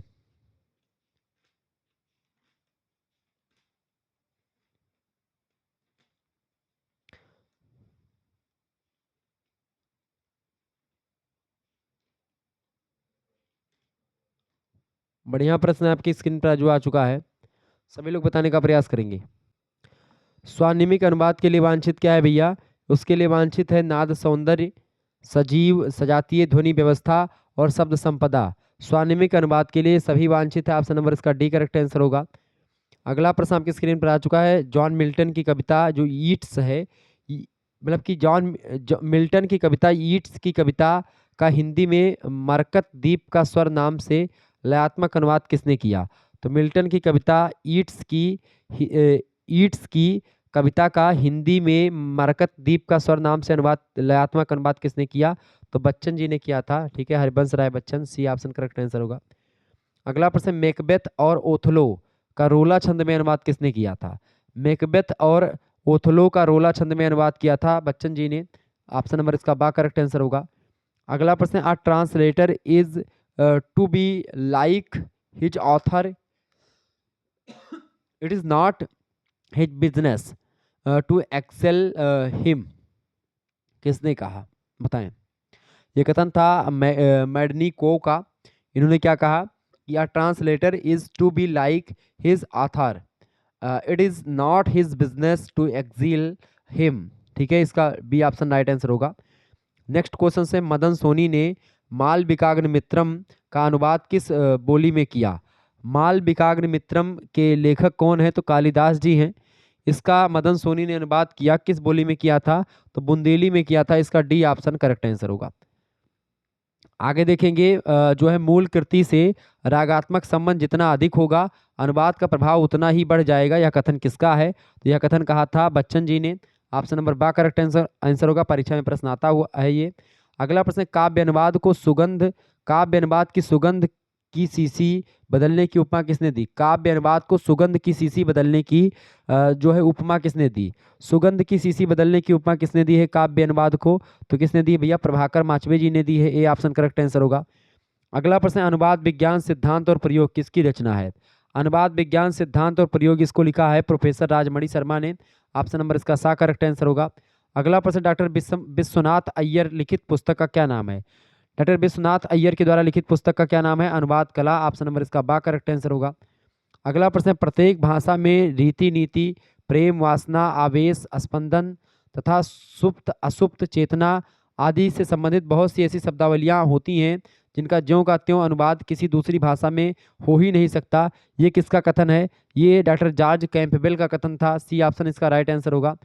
अगला प्रश्न, अनुवाद जो होता है, अनुवाद विज्ञान के रचयिता कौन है? अनुवाद विज्ञान के रचयिता कौन है? Doctor Bholanath Tiwari. Option number इसका आ करेक्ट आंसर हो जाएगा। आगे बढ़ते हैं, अगला प्रश्न आपकी स्क्रीन पर आ चुका है, फटाफट से आप लोग देखने का प्रयास करेंगे। इंपॉर्टेंट क्वेश्चन है। प्रश्न क्या पूछा गया आपसे कि अनुवाद का मूल्यांकन करते समय इस बात का ध्यान रखा जाता है कि अनुदित पाठ उसी भूमिका का निर्वाह करे जो मूल पाठ करता है। यह कथन किसका है? फटाफट से आप लोग बताने का प्रयास करेंगे। बढ़िया प्रश्न है परीक्षा की दृष्टि से। क्या प्रश्न है? प्रश्न आपसे पूछा गया कि अनुवाद का मूल्यांकन करते हुए इस बात का ध्यान रखा जाता है कि अनुदित पाठ उसी भूमिका का निर्वाह करे जो मूल पाठ करता है। यह कथन किसका है? यल फोस्टर का यह कथन है। Option number A correct answer होगा। अगला प्रश्न, वास्तव में अनुवाद का मूल्यांकन अनुवाद कौशल का मूल्यांकन करना है। यह कथन किसने कहा था? तो वास्तव में अनुवाद का मूल्यांकन अनुवाद कौशल का मूल्यांकन है, ये कहा था कृष्ण कुमार गोस्वामी ने। ऑप्शन नंबर इसका बा करेक्ट आंसर होगा। पुनरीक्षण में किन प्रकारों में के संशोधन होते हैं बताएं? मतलब किस प्रकारों के संशोधन होते हैं पुनरीक्षण में? तो जो है भाषाई संशोधन और संकल्पनात्मक दोनों प्रकार के संशोधन होते हैं पुनरीक्षण में। सा ऑप्शन करेक्ट आंसर होगा। संकल्पनात्मक संशोधनों के वर्गीकृत रूप में सम्मिलित है, बताएं फटाफट से आप बताएंगे। संशोधन मतलब संकल्पनात्मक संशोधनों के वर्गीकृत में सम्मिलित क्या है? देखिए, आंशिक संकल्पना, अस्पष्ट और संदिग्ध संकल्पना, मूल संकल्पना, ये सब संकल्पनात्मक संशोधनों के वर्गीकृत रूप में सम्मिलित हैं। डी ऑप्शन इसका राइट आंसर होगा। अगला प्रश्न है, निम्नलिखित में से कौन सा मूल पाठ विश्लेषण का आधार है? इनमें से तो मूल पाठ विश्लेषण का आधार है भाषा प्रयोक्ता और भाषा प्रयोग दोनों। ऑप्शन नंबर इसका सा करेक्ट आंसर होगा। अगला प्रश्न, भाषा प्रयोक्ता से संबंधित तत्व है। भाषा प्रयोक्ता से संबंधित तत्व इनमें से कौन सा है? प्रादेशिक आधार, सामाजिक वर्ग और काल संबंधित तत्व, ये तीनों हैं। ऑप्शन नंबर डी होगा करेक्ट आंसर, उपयुक्त सभी। अगला प्रश्न, भाषा प्रयोग के आधार हैं। भाषा प्रयोग के आधार हैं भाषा माध्यम, सामाजिक भूमिका और सहभागिता का स्तर, ये तीनों भाषा प्रयोग के आधार हैं। डी ऑप्शन इसका राइट आंसर होगा। पुनरीक्षण के 10 सूत्रों में शामिल है। पुनरीक्षण के 10 सूत्रों में मूल पाठ का अध्ययन करना, विचारों और भावों का रेखांकन करना, लक्ष्य भाषा के अनुसार वाक्य विकास करना, ये सभी पुनरीक्षण के 10 सूत्रों में शामिल है तीनों। Option number D correct answer होगा। इसके अलावा अगला आपका शामिल है, देखिए 10 सूत्रों में क्या सम्मिलित है। देखिए, अनुदित सामग्री का मूल पाठ के परिप्रेक्ष्य में अध्ययन कर लेना, बिल्कुल। अनुवादक के पाठक वर्ग का ध्यान करना, अभिधा के साथ लक्षणा और व्यंजना पर भी ध्यान देना। अभिधा, लक्षणा और व्यंजना तीनों सब शक्तियाँ होती हैं, ध्यान रखेंगे।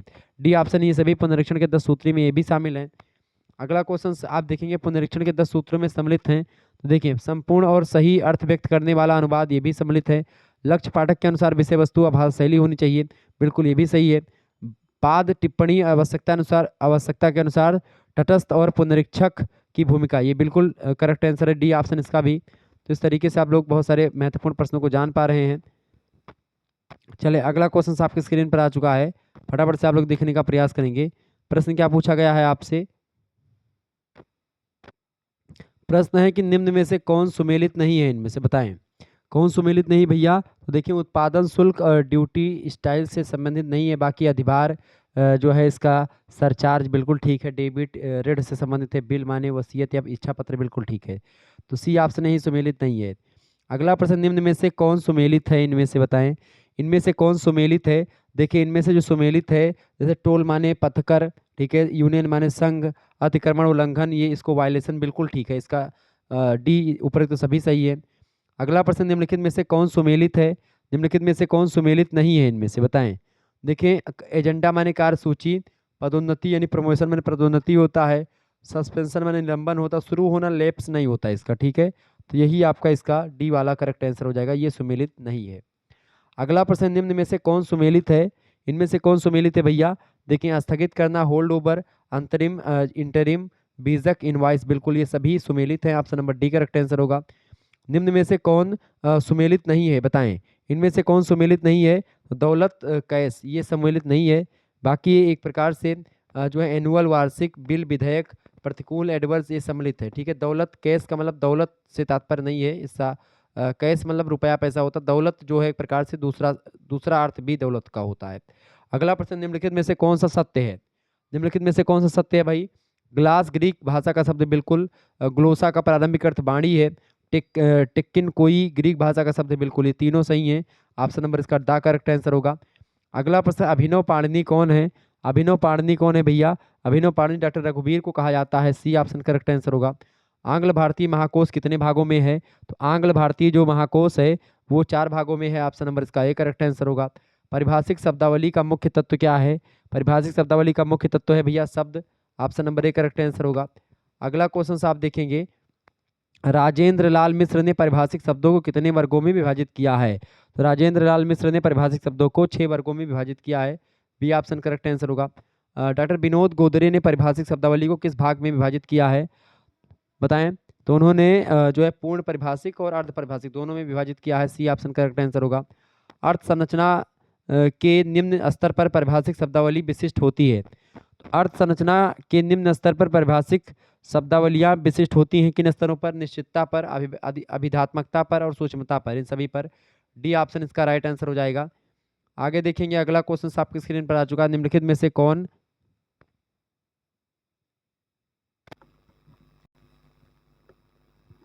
चले प्रश्न है कि निम्नलिखित में से कौन अंग्रेजी हिंदी द्विभाषिक कोश के रचयिता हैं? तो अंग्रेजी हिंदी द्विभाषिक कोश के रचयिता कौन है भैया? फादर कामिल बुल्के और डॉक्टर हरदेव बाहरी, ये दोनों हैं, ऑप्शन नंबर इसका सा करेक्ट आंसर होगा। अगला क्वेश्चन है, निम्नलिखित में से कौन सा सत्य नहीं है? इनमें से बताएं, इनमें से कौन सा सत्य नहीं है? देखिए सत्य है, इनमें से कौन सा सत्य है, प्रश्न कर लेंगे सत्य कौन सा है। ठीक है, तो इसमें से देखेंगे सभी कथन सत्य हैं। इनमें सत्य नहीं है पूछा गया तो नहीं भी करेंगे, तो इसमें से जो डी ऑप्शन है यही करेक्ट आंसर है, सभी सत्य हैं। अंग्रेजी में अभावात्मक विश्लेषण जो होता विशेषण अन और इन उपसर्ग के योग से बनता है, बिल्कुल बनता है। संस्कृत के आ और अन उपसर्ग भी अभावात्मक विशेषण बनाते हैं, बिल्कुल। जैसे आपको बता दूं कि अभावात्मक मतलब कमी वाली, जैसे आपने किया कि आर्य और इसके सामने आपने लगा दिया अनार्य, ठीक है, आ लगा दिया तो अनार्य हो गया या अन लगा दिया। ऐसे ही आप देखते हैं जो है आ से लगाने से शब्द आ शब्द, ठीक है, राम, तो आ लगाने का नकारात्मक प्रभाव पड़ता है, ऐसे ही अन और इन लगाने का भी नकारात्मक प्रभाव पड़ता है, जैसे फॉर्मल इनफॉर्मल, ठीक है, औपचारिक और अनौपचारिक, ये ऐसे इसमें होता है। व्याकरण के साथ ही लोक प्रयोग भी का भी महत्व है, बिल्कुल। व्याकरण के साथ ही लोक प्रयोग का भी महत्व है, बिल्कुल। तो ये सभी कथन सत्य हैं। आगे देखेंगे, अगला प्रश्न है, निम्नलिखित में से किसके मतलब या किनके शाब्दिक अनुवाद की बजाय समाज में प्रचलित शब्दों या पदों का प्रयोग करना चाहिए? ये किसने कहा था? फटाफट से आप बताएं, मतलब कि ये क्या है, किसके अनुवाद के? तो मुहावरा और लोकोक्ति के शाब्दिक अनुवाद की बजाय जो समाज में प्रचलित शब्दों मतलब जो अनुवाद हैं उसका वही प्रयोग करना चाहिए। जैसे कि आप देखते हैं लिखा होता है to kill two birds with one stone, तो इसका मतलब ये होता है कि दो चिड़िया दो पत्थर को मार दिया मर गई, ये ऐसा ये अनुवाद थोड़ी होगा इसका। इसका मतलब होगा कि भाई एक पंथ दो काज, to kill two birds with one stone, मतलब कि एक पत्थर से दो चिड़िया मर गई, यानी कि क्या हो गया कि एक पंथ दो काज। तो मुहावरा और लोकोक्ति का प्रयोग जो है इसका अनुवाद करते समय जो समाज में प्रचलित है उसी का प्रयोग करें, सा ऑप्शन इसका करेक्ट आंसर होगा। अनुवाद विज्ञान पुस्तक के लेखक कौन है? तो अनुवाद विज्ञान पुस्तक को किसने लिखा है? Doctor Bholanath Tiwari, C option correct answer होगा। अगला प्रश्न, कैटफोर्ड ने अनुवाद की कितनी सीमाएं बताई हैं? कैटफोर्ड ने अनुवाद की 2 सीमाएं बताई हैं, आ ऑप्शन करेक्ट आंसर होगा। अगला प्रश्न, ऋतु संहार का ब्रज भाषा में सवैया छंद में अनुवाद किसने किया? तो बताएं, फटाफट से आप लोग बताने का प्रयास करें। कैटफोर्ड ने अनुवाद मतलब कि ऋतु संहार रचना किसकी है? कालिदास की है। तो ब्रज भाषा में सवैया छंद से अनुवाद इसका किया था श्रीधर पाठक ने, ऑप्शन नंबर इसका बा करेक्ट आंसर होगा। अभिज्ञान शकुंतलम का हिंदी अनुवाद किसने किया था? अभिज्ञान शकुंतलम किसकी रचना है? तो कालिदास की ही रचना है। अभिज्ञान शकुंतलम का हिंदी में अनुवाद किया था राजा लक्ष्मण सिंह ने, ऑप्शन नंबर इसका बा करेक्ट आंसर होगा। अंग्रेजी में अनुवाद किया था विलियम जोन्स ने, ठीक है। आगे देखेंगे, मैकबेथ का साहसेंद्र साहस नाम से अनुवाद किसने किया? मैकबेथ का साहसेंद्र साहस नाम से अनुवाद जो किया है वो मथुरा प्रसाद चौधरी जी ने किया, ऑप्शन नंबर इसका सा करेक्ट आंसर होगा। अगला प्रश्न, यदि दो कृतियों की आत्मा या अंतस तो एक है, केवल इनके रूप में मामूली अंतर है, तब वह रूपांतरण हुआ, किसका अनुवाद है ये बताएं? तो तो ये अनुवाद की परिभाषा को देते हुए किसने कहा था? देवेंद्र कुमार ने कहा था कि या यदि दो कृतियों की आत्मा या अंतस तो एक है, केवल इनके रूप में मामूली अंतर है, तब वह रूपांतरण है। डॉक्टर देवेंद्र कुमार ने इस कथन को कहा था। अगला प्रश्न है, गोल्ड स्मिथ की कृतियों हर्मिट जो है डेज ट्रेड विलेज और ट्रेवलर का अनुवाद किस विद्वान ने क्रमशः, जैसे कि हर्मिट का अनुवाद किया गया था एकांतवासी योगी के नाम से, डेज ट्रेड विलेज का अनुवाद किया गया था उजड़ ग्राम, और ट्रेवलर का अनुवाद श्रांत पथिक के नाम से किया गया। बताएं तो ये किसने किया था ऐसा? श्रीधर पाठक ने किया है। Option number A correct answer होगा। अगला प्रश्न, महावीर प्रसाद द्विवेदी द्वारा ऋतु संहार का ऋतु तरंगणी नाम से अनुवाद किया गया, यह किस प्रकार का अनुवाद है? यह जो है अनुवाद है छाया अनुवाद है। ऑप्शन नंबर इसका डी करेक्ट आंसर होगा। आगे देखिएगा, अगला क्वेश्चन आपकी स्क्रीन पर आ चुका है। प्रश्न, अनुवाद में अनुसृजन किस विधा के लिए उपयुक्त माना जाता है? फटाफट से आप लोग बताने का प्रयास करेंगे। अनुवाद में जो होता है अनुसृजन किस विधा के लिए उपयुक्त माना जाता है? तो कविता के लिए उपयुक्त माना जाता है अनुसृजन। ए ऑप्शन करेक्ट आंसर होगा इसका। अगला प्रश्न, द मर्चेंट ऑफ वेनिस का भारतेंदु हरिश्चंद्र द्वारा किया गया अनुवाद दुर्लभ बंधु किस प्रकार का अनुवाद है? तो ये अनुवाद है रूपांतरण है, ठीक है, रूपांतरण टाइप का अनुवाद है। द मर्चेंट ऑफ वेनिस का भारतेंदु हरिश्चंद्र ने किस भाषा में अनुवाद किया था? तो ब्रज भाषा, मतलब किस में, हिंदी में किया था, दुर्लभ बंधु के नाम से। अगला प्रश्न, बॉम्ब का बम्ब और कीट्स का कीट्स किस प्रकार का अनुवाद है? बॉम्ब का बम्ब मतलब कि बम्ब को बम्ब लिख दें, ठीक है, कीट्स को कीट्स लिख दें, तो ये क्या है? ये लिपि अंतरण हुआ, ठीक है। जैसे ये बॉम्ब लिखा है, ये रोमन लिपि में है, ये बम्ब जो है, ये बम्ब रोमन में है, ये बम्ब आपका देवनागरी में है। कीट्स ये आपका रोमन में है और ये कीट्स आपका उसमें है। Clear?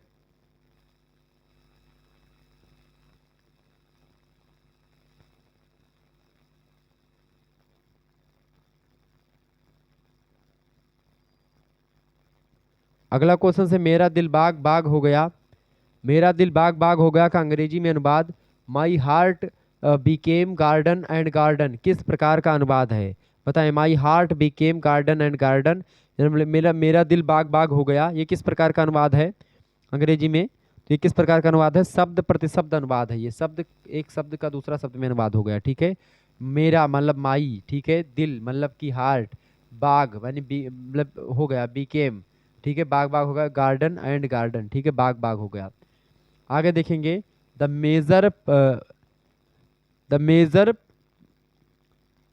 Major person of my his should be disposed of otherwise का अंग्रेजी में मतलब की का अनुवाद मेरी भस्म का अधिकतर भाग अन्य ढंग से समाप्त किया जाए किस प्रकार का अनुवाद है? ये आपका शाब्दिक अनुवाद है, ठीक है। ऑप्शन नंबर सा करेक्ट आंसर होगा। अगला प्रश्न, शब्द या वाक्य पर ध्यान देने की बजाय अर्थ पर ध्यान देने वाला अनुवाद कौन सा अनुवाद होता है इनमें से? तो शब्द या वाक्य पर ध्यान देने की बजाय अर्थ पर ध्यान देने वाले अनुवाद को भाव अनुवाद बोलते हैं। ऑप्शन नंबर इसका आ करेक्ट आंसर होगा। अगला प्रश्न, अनुवाद प्रक्रिया का विधिवत विवेचन सर्वप्रथम किसने किया? अनुवाद प्रक्रिया का विधिवत विवेचन किसने किया? फटाफट से आप बताएंगे। तो अनुवाद प्रक्रिया का विधिवत विवेचन सर्वप्रथम किसने किया था? तो किसने किया था भैया? नायडा ने किया था। ऑप्शन नंबर इसका सा करेक्ट आंसर हो जाएगा। अगला प्रश्न आपकी स्क्रीन पर आ चुका है, फटाफट से आप देखेंगे। अंतरण में संदेश के सूचना तत्वों का पुनर्विन्यास होता है, निम्न में से किस प्रकार के द्वारा पुनर्विन्यास होता है? बताएं। अंतरण में संदेश के सूचना तत्वों का पुनर्विन्यास होता है, किस प्रकार का पुनर्विन्यास होता है? देखिए, पूर्ण विन्यास मुहावरों और लोकोक्तियों का बिल्कुल होता है। विश्लेषणात्मक पुनर्विन्यास एक शब्द का होता है और संश्लेषणात्मक पुनर्विन्यास कई इकाइयों का एक शब्द के रूप में होता है। बिल्कुल, इसका डी ऑप्शन होगा उपयुक्त सभी। अगला प्रश्न, निम्न में से कौन सा कथन असत्य है? इनमें से कौन सा कथन असत्य है भैया? देखिए, नायडा ने बाइबिल का अनुवाद किया, बिल्कुल किया। नायडा ने प्रक्रिया में भाषाई सिद्धांत और न्यूमार्क ने पाठ की प्रकृति और उसके संदेश पर बल दिया, बिल्कुल। न्यूमार्क का चिंतन अपेक्षाकृत व्यापक, गहन और आधुनिक है, बिल्कुल। ये एक मिनट, ये सभी कथन सत्य हैं, असत्य कोई नहीं है, ठीक है। ये सभी कथन सत्य हैं। ऑप्शन नंबर इसका डी करेक्ट आंसर होगा। आगे देखेंगे, अगला प्रश्न आपकी स्क्रीन पर आ चुका है, फटाफट से आप देखेंगे। प्रश्न आपकी स्क्रीन पर क्या आ चुका है भाई? सभी लोग देखिएगा, वीडियो को लाइक कर दीजिएगा, चैनल पर अगर नए हैं तो सब्सक्राइब कर दीजिएगा। प्रश्न है, ज्ञानात्मक साहित्य से संबंधित प्रमुख पक्ष। ज्ञानात्मक साहित्य से संबंधित प्रमुख पक्ष कौन सा है? देखिए, परिचयात्मक संस्कृति, समाज विज्ञान संबंधी साहित्य और प्राकृतिक विज्ञान संबंधित साहित्य, ये सभी ज्ञानात्मक साहित्य से संबंधित ही पक्ष हैं। ऑप्शन नंबर डी होगा उपरोक्त सभी। अगला प्रश्न है, भावात्मक साहित्य में कौन सम्मिलित नहीं है? भावात्मक साहित्य में इनमें से पत्रकारिता और जनसंचार सम्मिलित नहीं है। कहानी और उपन्यास, कविता और नाटक, निबंध और व्यंग, ये सब भावात्मक साहित्य से संबंधित हैं। ठीक है, अगला क्वेश्चन आपकी स्क्रीन पर आ चुका है।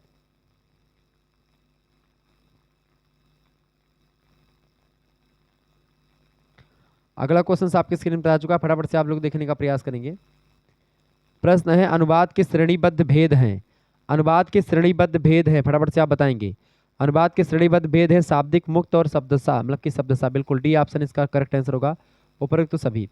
अगला प्रश्न है, भाव अनुवाद का सबसे बड़ा लाभ यह है कि लक्ष्य भाषा में स्रोत भाषा की अभिव्यक्तियों की गंध नहीं आ पाती। अनुवाद मूल का यंत्रवत अनुसरण नहीं रह जाता, उसमें मौलिक रचना जैसा सहज प्रवाह आ जाता है। किस विद्वान का कथन था ये? तो भावानुवाद में बिल्कुल ये भोलानाथ तिवारी ने कहा था। बी ऑप्शन इसका करेक्ट आंसर होगा। अगला प्रश्न, गद्यत्व पदत्व के आधार पर अनुवाद है। गद्यत्व और पदत्व मतलब कि गद्य तत्व और पद तत्व के आधार पर जो अनुवाद है वो पद्य अनुवाद, गद्य अनुवाद और मुक्त छंद अनुवाद, ये तीनों होते हैं। डी ऑप्शन उपयुक्त तो सभी।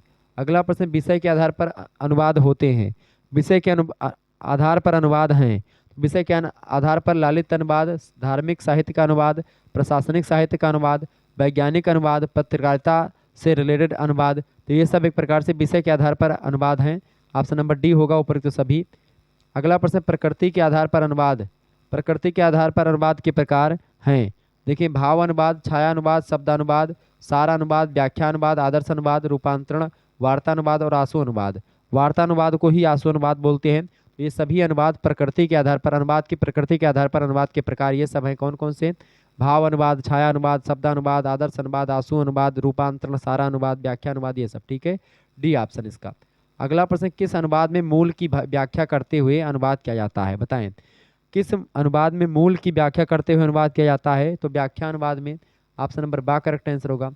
जेसी कैटफोर्ड ने सीमा के आधार पर अनुवाद माना। किस सीमा? बताएं, पूर्ण अनुवाद या आंशिक अनुवाद? सीमा के आधार पर अनुवाद माना है, पूर्ण अनुवाद और आंशिक दोनों अनुवाद। सा ऑप्शन करेक्ट आंसर हो जाएगा। सीमा के आधार पर अनुवाद एक पूर्ण अनुवाद होता है, एक आंशिक अनुवाद होता है। अगला प्रश्न आपकी स्क्रीन पर आ चुका है, सभी लोग देखने का प्रयास करेंगे। एक बार वीडियो को लाइक कर दीजिएगा, चैनल पर अगर नए हैं तो सब्सक्राइब जरूर कर दीजिएगा। ऐसे ही प्रश्न लगातार मैं देता रहता हूँ। अगला प्रश्न, प्रिंट मीडिया के उपकरण हैं। प्रिंट मीडिया के उपकरण क्या है भाई? फटाफट से आप बताएंगे। प्रिंट मीडिया के उपकरण है दैनिक अखबार, पत्र पत्रिकाएं या पोस्टर और बैनर। तो प्रिंट मीडिया के एक प्रकार से जो उपकरण हैं ये सभी हैं प्रिंट मीडिया के उपकरण ही। डी ऑप्शन लगा देंगे उपयुक्त सभी। अगला क्वेश्चन आपकी स्क्रीन पर आ चुका है, राजभाषा हिंदी और लिपि देवनागरी होने से संबंधित भारतीय संविधान का कौन सा अनुच्छेद है? तो भारतीय संविधान के अनुच्छेद 343 में कहा गया कि भारत की लिपि जो होगी देवनागरी होगी और भाषा हिंदी होगी, राजभाषा। ऑप्शन नंबर इसका बा करेक्ट आंसर होगा। बहुभाषिक राष्ट्र या समाज में अनुवाद की संभावनाएं निम्नलिखित क्षेत्र में हैं। बताएं, बहुभाषिक समाज या राष्ट्र में अनुवादक की जो संभावनाएं हैं वो शिक्षा के क्षेत्र में भी हैं, साहित्य के क्षेत्र में भी हैं, प्रशासन के भी क्षेत्र में है। ठीक है, और बहुभाषिक राष्ट्र में समाज में अनुवादक की जो संभावनाएं हैं खास करके आजकल इन सभी क्षेत्रों में है। डी ऑप्शन इसका करेक्ट आंसर होगा। अगला प्रश्न, संस्कृति शब्द की व्युत्पत्ति है। संस्कृति शब्द की व्युत्पत्ति किससे हुई है? संस्कृति शब्द की व्युत्पत्ति जो हुई, संस्कृत शब्द की व्युत्पत्ति या संस्कृत भाषा की कृ धातु से निर्मित है। बिल्कुल, कृ धातु में सम प्रत्यय उपसर्ग के योग से संस्कृति बनती है। ये दोनों कथन बिल्कुल सही है। सी ऑप्शन इसका राइट आंसर होगा। अगला प्रश्न, निम्नलिखित में से क्या सत्य है? क्या सत्य है भाई निम्नलिखित में से? देखें, सांस्कृतिक मोड़ के प्रवर्तक के रूप में सूसन बेसनेट एवं एंद्रे लेफबियर को माना जाता है। बिल्कुल ये सही है। इन्होंने अपनी पुस्तक जो है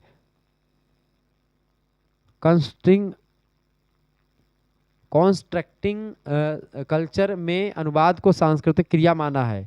ये बिल्कुल माना है इन्होंने, जो है इन दोनों ने। अनुवाद में केवल भाषा प्रतीकों का अनुवाद नहीं होता बल्कि संस्कृतियों का भी अनुवाद होता है। ये बिल्कुल तीनों कथन बिल्कुल सत्य हैं। ऑप्शन नंबर इसका दा करेक्ट आंसर होगा।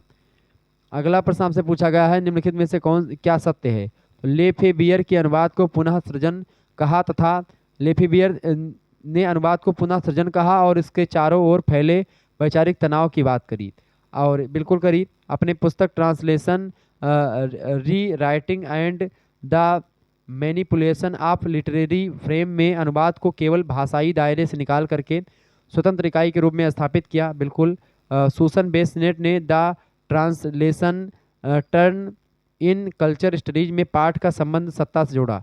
ये तीनों बात बिल्कुल सही है। ऑप्शन नंबर डी उपरोक्त सभी इसका राइट आंसर होगा।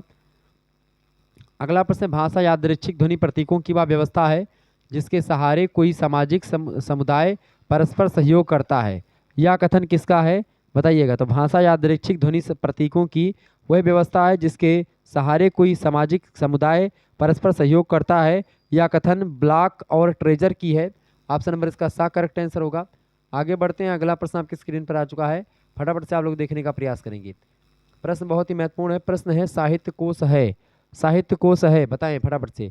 भारतीय साहित्य कोश डॉक्टर जो है नगेंद्र, बिल्कुल ये भी साहित्य कोश है।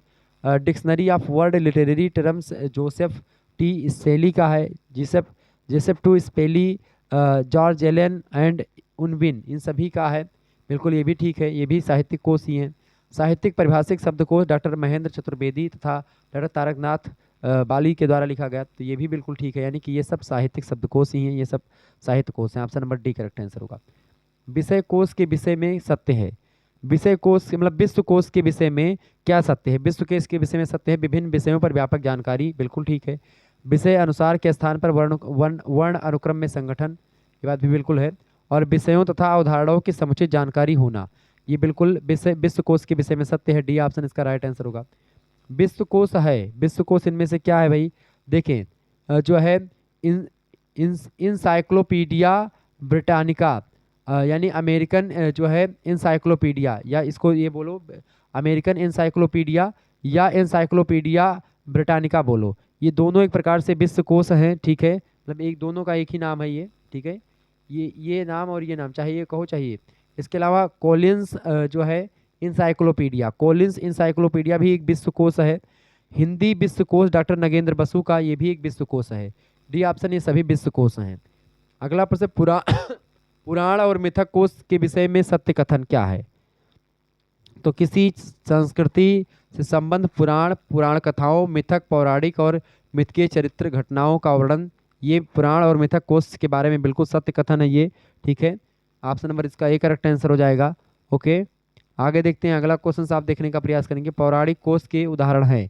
पौराणिक कोश में आपके जैसे जो है पुराणिक इंसाइक्लोपीडिया, ठीक है, बेतलम मनी, पौराणिक कोश रागा प्रसाद शर्मा का, ग्रीस पुराण कथा कोश कमल नसीम का, ये सब पौराणिक कोश हैं। ऑप्शन नंबर डी उपरोक्त तो सभी इसका राइट आंसर होगा। शब्दकोश होते हैं एक भाषिक, द्विभाषिक या बहुभाषिक।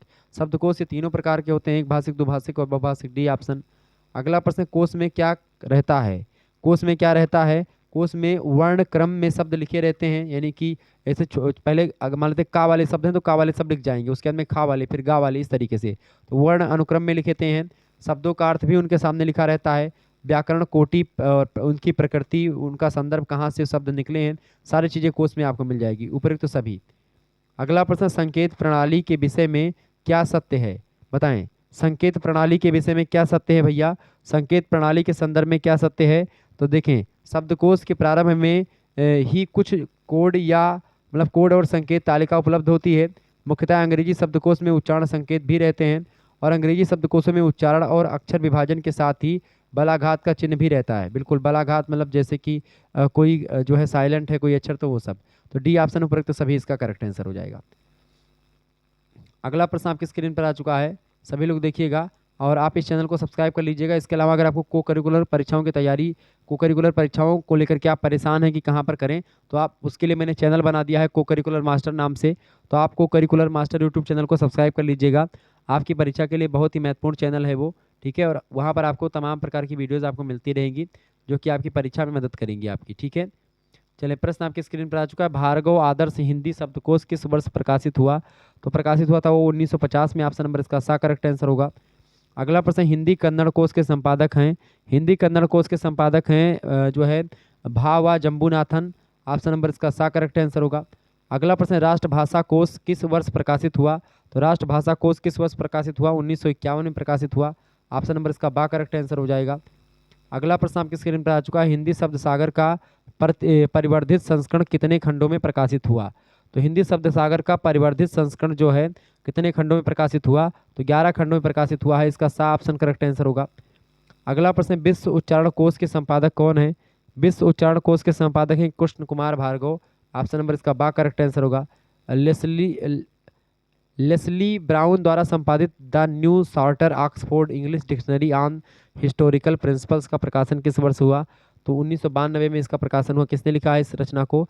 लेस्ली ब्राउन ने। ठीक है, अगला क्वेश्चन है अमीर खुसरो ने किस शब्दकोश को लिखा है? इनमें से अमीर खुसरो का शब्दकोश है खालिक बारी, हिंदी और फारसी का शब्दकोश है ये। ए ऑप्शन करेक्ट आंसर होगा। निम्न में से कौन सुमेलित नहीं है? इनमें से बताएं कौन सुमेलित नहीं भैया। देखें, हिंदी रूसी कोश ब्रेस्कोनी का है बिल्कुल 1953 में। हिंदी फ्रांसीसी कोश 1991 फ्रेंडिका बोसे, बिल्कुल ठीक है। उर्दू हिंदी शब्दकोश जो है 1959 मोहम्मद मुस्तफ़ा खां, ये बिल्कुल सही है ये सब। ठीक है, ये आपका बंगला हिंदी शब्दकोश बुल्के, ठीक है, कामिल बुल्के।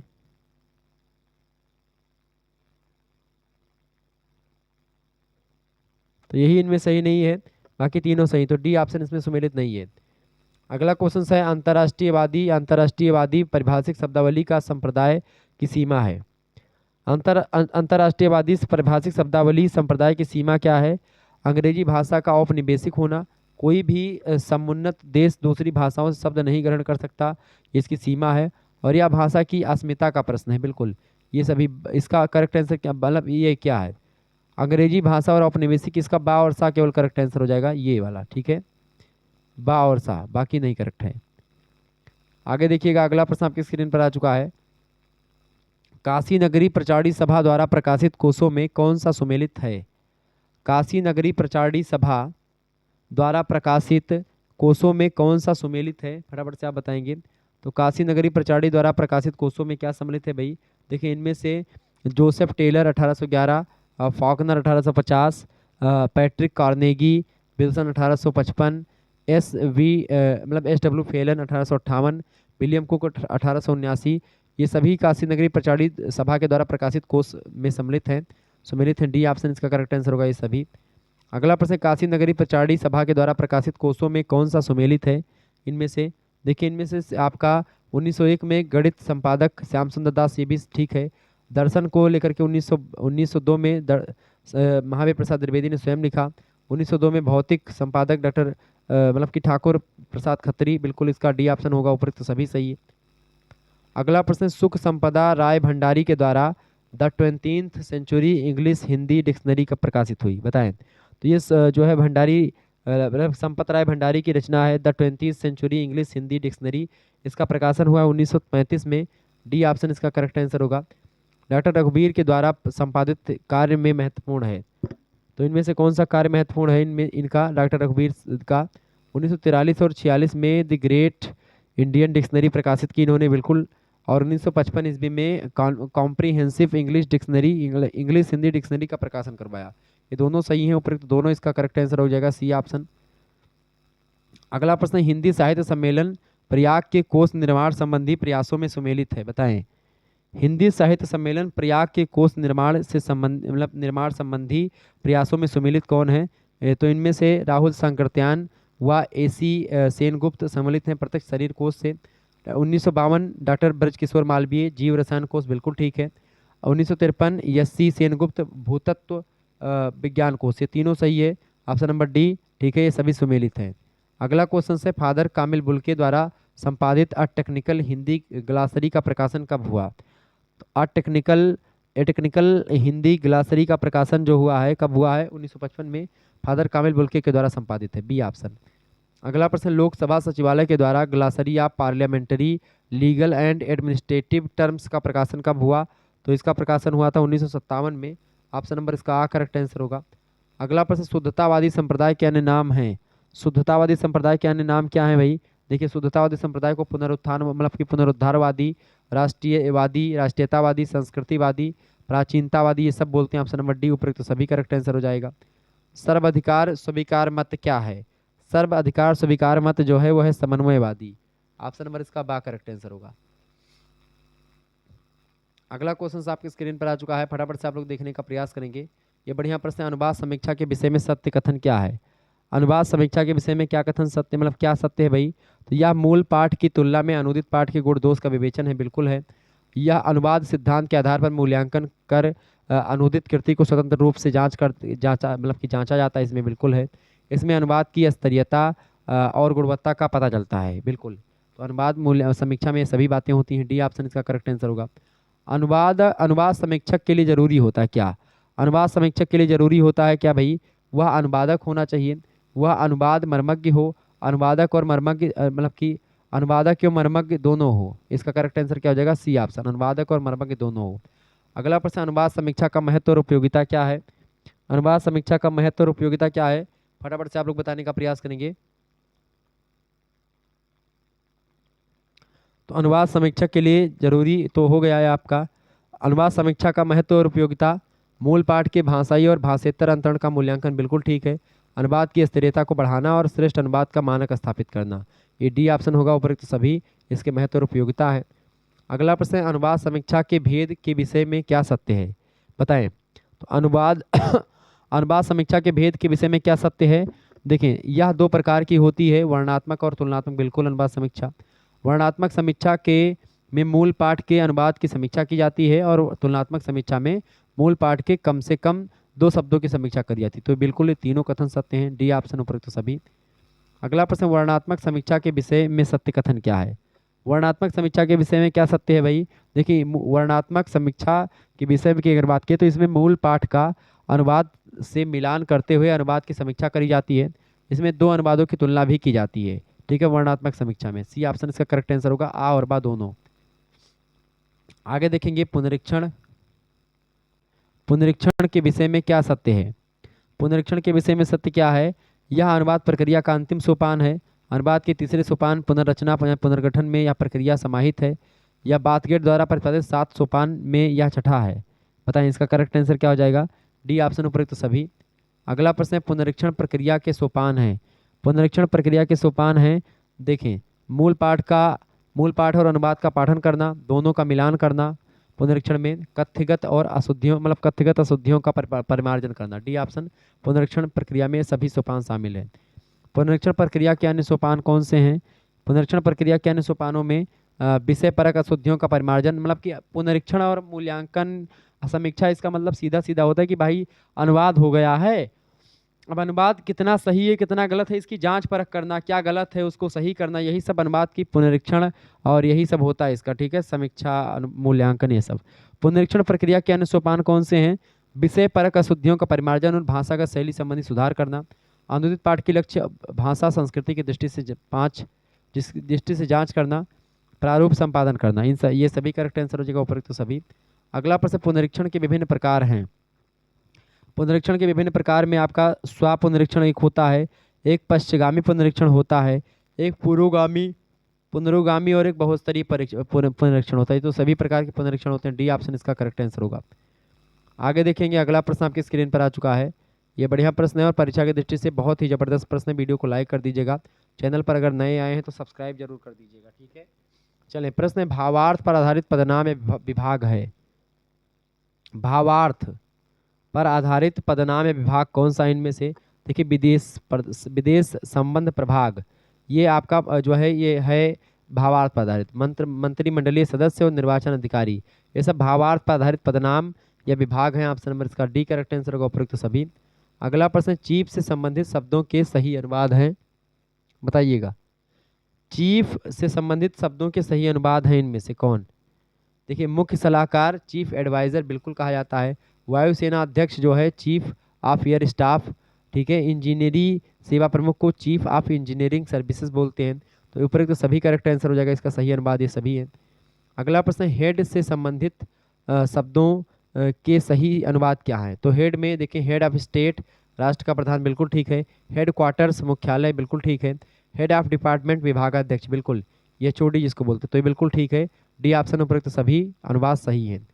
अगला प्रश्न, वाइस से संबंधित शब्दों का अनुवाद क्या है? तो वाइस चेयरमैन यानी उपसभापति या उपाध्यक्ष को वाइस चेयरमैन बोलते हैं। कुलपति को वाइस चांसलर बोलते हैं। सम कुलपति को प्रो वाइस चांसलर बोलते हैं, ठीक है। तो इसका डी ऑप्शन होगा उपरोक्त सभी, यानी कि ये सभी सही हैं। अगला प्रश्न, निम्नलिखित में से अभिव्यक्तियों के अनुवादकों में कौन सुमेलित है? अभिव्यक्तियों के अनुवादकों में सही सुमेलित कौन सा है? देखें, बैलेंस इन हैंड, बिल्कुल रोकड़बाजी कहते हैं इसको। बाई नो मीन्स यानी कदापि नहीं, बाई नो मीन्स कदापि नहीं इसका मतलब होता है। एरर एंड ओमिली संस का मतलब होता है भूल चूक, यानी ये सभी करेक्ट आंसर हो जाएंगे इसका डी ऑप्शन। अगला प्रश्न, निम्नलिखित में अभिव्यक्तियों के अनुवाद में कौन सुमेलित नहीं है? बताएं कौन सुमेलित नहीं है इनमें से। देखें तो जो है एबाइड बाई पालन करना, एबाइड बाई पालन करना, डली फेल्ड इन विधिवत भरा हुआ, या इन एक्सरसाइज आपका प्रयोग मतलब का प्रयोग करते हुए, इन एक्सरसाइज का प्रयोग करते हुए, तो तीनों गलत हैं ये। ठीक है, सुमेलित ये तीनों नहीं, उपरोक्त तो सभी सुमेलित नहीं है। अगला प्रश्न है अभिव्यक्तियों का सुमेलित अनुवाद। अभिव्यक्तियों का सुमेलित अनुवाद है, अभिव्यक्तियों का सुमेलित अनुवाद क्या है? देखिए, आई एम डायरेक्टेड टू से, मुझे यह कहने का निर्देश हुआ है, बिल्कुल सही है। आई एम डिजायर्ड टू से, मुझे निवेदन करने के लिए कहा गया है, बिल्कुल ठीक है। आई एम टू ऐड, मुझे यह भी लिखना है, मुझे यह भी लिखना है। आई एम टू ऐड, बिल्कुल ये सभी इसका करेक्ट आंसर है, अनुवाद सही अनुवाद है, डी ऑप्शन इसका राइट आंसर होगा। इस तरीके से आप लोगों ने बहुत सारे इंपॉर्टेंट प्रश्नों को समझ लिया। लगभग 200 से अधिक ऑब्जेक्टिव टाइप के प्रश्नों को मैंने आपको बता दिया, जो कि आपकी परीक्षा के लिए बहुत ही महत्वपूर्ण थे। ठीक है, और कानपुर विश्वविद्यालय की परीक्षा लगी हुई है, उसके लिए बहुत महत्वपूर्ण है। बाकी महात्मा गांधी काशी विद्यापीठ के लिए ये बहुत महत्वपूर्ण लेक्चर है। ठीक है, धन्यवाद, मिलते हैं फिर नेक्स्ट वीडियो में, तब तक के लिए जय हिंद जय भारत। आप सभी का बहुत बहुत धन्यवाद हमारे से जुड़ने के लिए। Good night, I love you, बहुत बहुत धन्यवाद।